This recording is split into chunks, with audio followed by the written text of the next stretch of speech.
I'm not okay. I keep trying to say it's okay, but it's really not. For me as a black woman, I'm told, be strong, deal with it, keep your head up, just get over it already.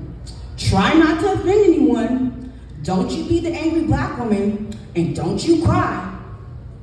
But it's difficult to do that when I can really empathize and understand what my ancestors and I went through. When I can hear the shrill screams of the mothers as their children were ripped from their arms and sold in front of them. When I can actually physically experience the chains choking me while the iron was welded shut around my neck. The lashes on my back from the whippings. Me, subconsciously sitting by the fire with my hands crossed, wearing the invisible chains, and seeing the lace-up sandals on my feet as shackles that had confined me. The feeling of the blood trickle down my inner thighs from the rape of our men, women, and children. As we dance hand in hand, circling the tree, they say, look up at the tree and let it absorb your pain. But when I look up at it, I see my people hanging from it. The feeling like I was drowning for the ancestors who jumped in the ocean rather than living a life enslaved. The feeling of losing breath as the noose tightens around my neck, and still today there's a knee on my brother's neck while he struggles to say, I can't breathe. It's the having to explain why Black Lives Matter. It's the unarmed black man being murdered while the white man committing many mass shootings is brought into custody unharmed. So I'm not okay because I'm experiencing real ancestral, emotional, physical, mental, and spiritual trauma.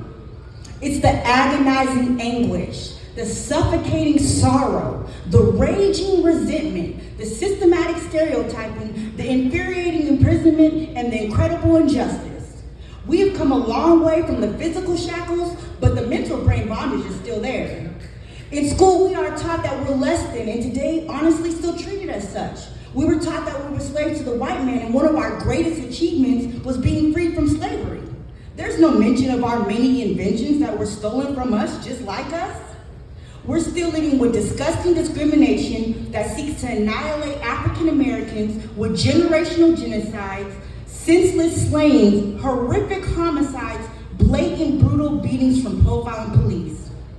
We're still experiencing sexual servitude through shadow slavery in a perfect system set up to continue systematic oppression of people of color who are still waiting on non-existent generations of reparations from crooked corporations and greedy governments. The political prostitution from the masters of manipulation with the power of prejudice. So it awakens the radical revolutionary rebel in me, and like Maya Angelou says, still I rise. And when I rise, I rebel, institutionalized systematic enslavement. So I have to cry. I have to cry to transmute my trauma.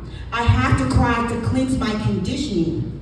I have to cry to rebuke racism. I have to cry to release my repressed resentment.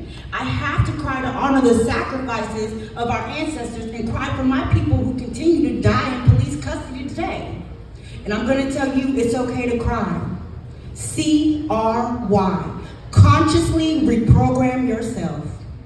Consciously reprogram yourself from the thought that you're not going to be good enough. Consciously reprogram yourself from the animal conditioning of society to keep us as a slave. Consciously reprogram yourself from using the word nigga as a term of endearment when I realize now that was one of the last words that my ancestors heard before they were killed. To reprogram the thought that ending racism and white supremacy is an impossible thing to conquer. To know that I cry not because I'm a weak woman, I cry because I'm a wounded warrior living with repressed rage in capitalism captivity, being fed lies of liberation from the lying leaders. So now I'm empowered with hopes of eradication of inequality and putting an end to poverty so we could all rise. Resilient, inspirational, spiritual elevation. So I'm going to cry, and I'm sorry, I'm not sorry. My tears make you feel uncomfortable. Your privilege makes me feel frustrated. So it's okay if I'm not okay. Yay.